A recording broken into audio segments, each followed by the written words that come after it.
considering the 115,000-meter replacement project will cost FortisBC $48 million. Some challenge who will really benefit financially from the new technology, which examines the wide-ranging and potential impact of constructing and operating the pipeline. But the report comes with one significant omission. Making Keystone an enormous hazard for the environment, according to the project's opponent. And with that, we're back again. Hi there, I'm Darren Howard. And I'm Robert Nisbet. And I'm Monica Solmark. Yes, indeed. Once again, Girls in the Treehouse. Why? Because we believe in equal opportunity. Actually, I think we're just stepping up. And we dance. We're dancing. We've got the best smelling crew in the radio world today. Speak for yourselves. I don't know about myself. You smell great, man. Really, you do. Really, check you out. And try not to picture all of us naked in the DJ booth right now. Okay, we've got stuff that's coming up about the environment. Well, you know what really smells? What? That environmental assessment that came out about the Keystone Pipeline put out by the U.S. State Department. That is stinky. I mean, they come up with some experts to say what they want, okay, and we know it, all right? We've got a story coming up on that, and we're going to focus a bit on oil and pipelines. But right now, I want you to get informed because we've got a smart meter protest. Let's run that clip right now. When the hearing's on, there's no live recording of movies or cameras. It's a public hearing, but not to our cameras. The BC Utilities Commission settled into a Kelowna conference room today to begin the official legal-style hearing for FortisBC's application to install smart meters in all buildings they service. The wireless technology attracted much opposition outside the hearing room. How can they possibly say that they're safe? Show us the proof. And within the hearing, among those registered to speak against Fortis's application. This is something that is of concern. There's also evidence there is some conflict. There's industry studies that are done that aren't necessarily independent studies. FortisBC says switching all meters would help customers save money, considering the 115,000-meter replacement project will cost FortisBC $48 million. Some challenge who will really benefit financially from the new technology. The application shows that much of the costs over the next 20 years and the benefits that Fortis is purporting relate to deferral of electricity theft from primarily marijuana grow operations. We'll be testing that evidence and examining closely how likely those numbers are to accord with reality. For electrically sensitive people like Judy Nicholas, so I'm quite interested in Fortis being denied permission. Shutting out the new technology won't be an option if FortisBC is granted permission for the project. If the hearings go well in Kelowna, Fortis will be able to make the new meter mandatory for each customer. The hearings continue for the next 2 weeks. In Kelowna, Doris Maria Bregalisi, CHBC News. So you heard it. That's what they said. Now, it seems to me that our illustrious mayor, before he became mayor the second time around, didn't he sit on the board of directors at FortisBC? Yes, a former Fortis employee is now our mayor. Oh, good. And he sold our utility to Fortis. Oh, no. And no conflict of interest there. Oh, no. Nothing to see here. Move along. Yes, we have attainable housing here. Mr. Walter Gray, of course, falling in our crosshairs because they have no plan for prosperity for this city at all. Now, those hearings continue for another week, I believe. Okay. And there's another rally today up at the Holiday Inn Express on Banks and the highway. Some guys up in the north in the Shuswap are really arranging some good rallies and info about smart meters. They've got info packets to hand out there. Make sure you get a hold of them. Citizens for Smart Technology or Citizens Against Smart Meters.org, I believe, is the website. I can't remember. I can't either. But did you hear about smart meters? Well, yes, I have, and it's funny. The main concern is energy being stolen by grow-ops. Yeah, they're not talking about the fact that it's like a surveillance grid that they're setting up, I know, as well as the problem to our health that's involved with these smart meters, plus the fact that they catch fire, they misread the usage. I mean, there's a whole wealth of problems with this technology. But forget about the fact that we're irradiating everybody. Oh, no. We don't need to worry about that. I mean, There's too many people as it is, right? Something smells funny. Yes. It's not in this room. No, because we smell great today. We do smell good. We've determined earlier that we did smell really good. I smell cookies. Yeah. Something stinks in Fortis, and that's a fact. I want you to check it out, and remember the fact that Russia protects its teenagers against your cell phone. And if you're using a cell phone, you're getting irradiated by the same dosages that the Russian or the KGB used to irradiate their spies with. The thing is, people are still being irradiated from cell phone radiation because the towers are everywhere anyway. Yeah. Okay, so we urge you to get informed. Citizensforsafetechnology.com. Let's run a clip about what we're going to complain about. Okay. It could be a significant hurdle, but a draft environmental assessment on the Keystone XL pipeline is by no means the finish line. Today, the U.S. State Department released a 2,000-page report which examines the wide-ranging and potential impact of constructing and operating the pipeline. But the report comes with one significant omission. The CBC's Carolyn Dunn has the details. Carolyn. Well, Wendy, there's so much on the line economically, environmentally, politically, so you can imagine just how anticipated each development is. Work on part of the Keystone XL pipeline is well underway. TransCanada seems to believe it will get the final approval for the full pipeline from the U.S. government. Today, a major step in that process. The U.S. Department of State issued a draft assessment of how the project would affect the environment. The report found this one proposed pipeline wouldn't have a significant impact on oil consumption in the U.S., nor would it fuel Alberta's oil sands development or the greenhouse gas emissions that come with it. The 2,000-page draft outlined the risks of spills, impact on soil, water, and wildlife, and it found fewer impacts than many had expected. Environmentalists are calling that outrageous. They've been protesting against the pipeline for years now.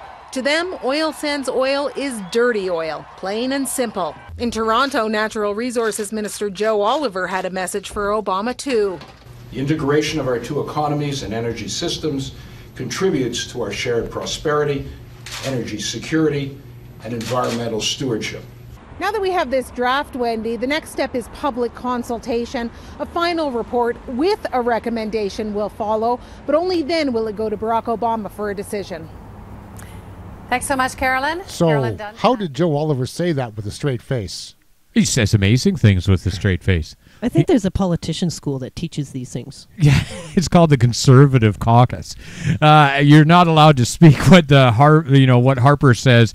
You repeat, but you notice that they've all got the same line, that this is supposed to help our economy somehow. Yes, and we need to integrate our security policies with the U.S. and our energy harmonization.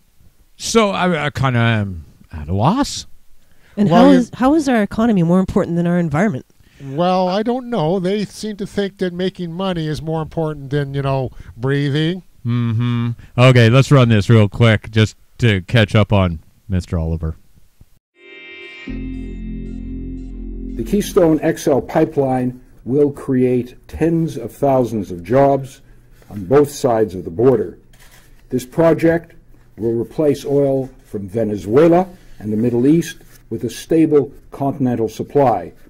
We are confronting the prospects of an inadequacy of pipeline capacity in several years, and certainly before the end of this decade.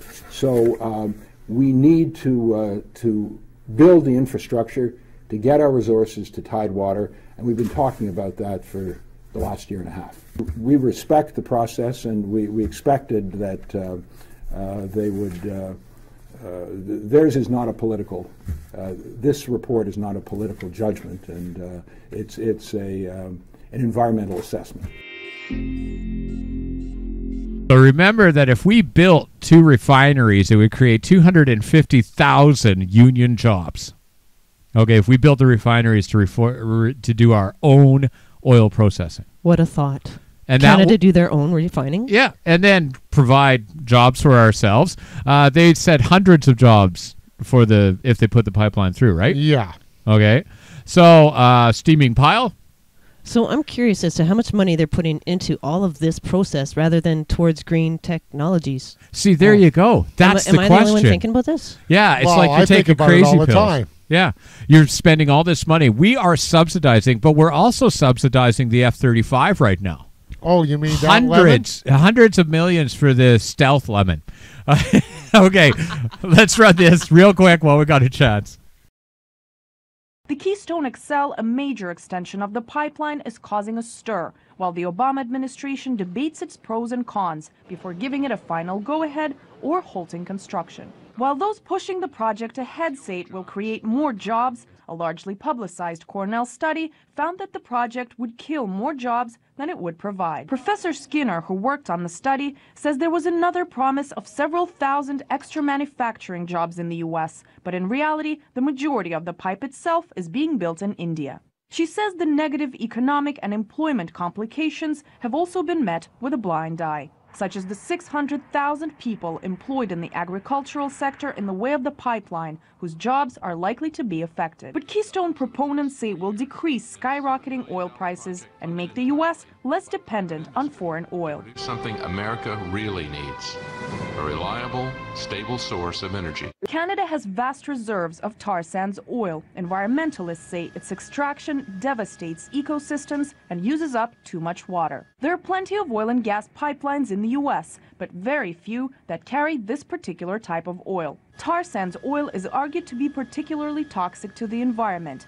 being lower grade than regular oil, dirtier and more complicated to produce and transport, making Keystone an enormous hazard for the environment, according to the project's opponent. While concerns over the potential environmental impact Keystone XL could have reached an all-time high, a recent 2,000-page State Department report says the pipeline could, but should not, be a real threat to the environment. Barack Obama is supposed to announce his final decision on the project in the months to come, but analysts are concerned that corporate influence over Washington is likely to steer this decision away from what's simply better for the environment and the people who depend on it.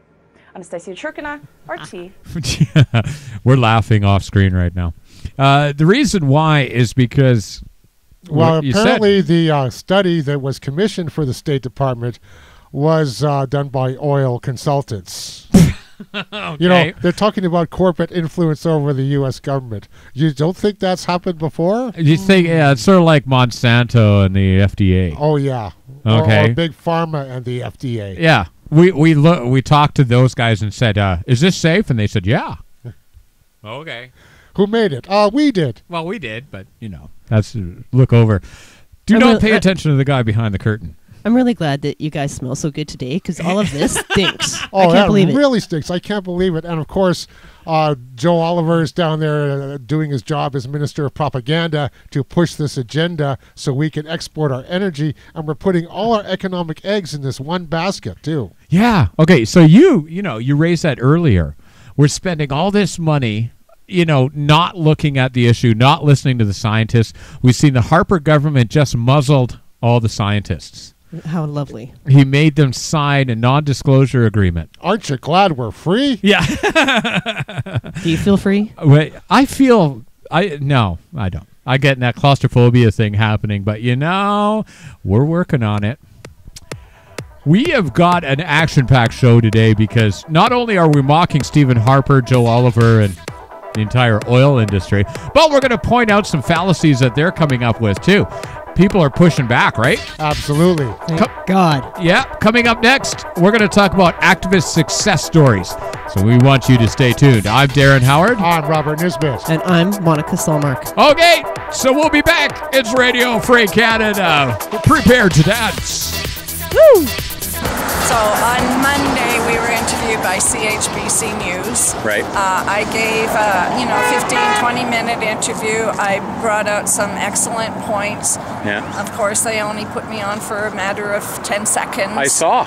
Yes. However, I was really discouraged and upset by the fact that they then followed up with another news report about a couple who had attacked Coric's representative and had threatened them with a Molotov cocktail bomb, which has nothing to do with us or our group, and I felt that put us in bad light.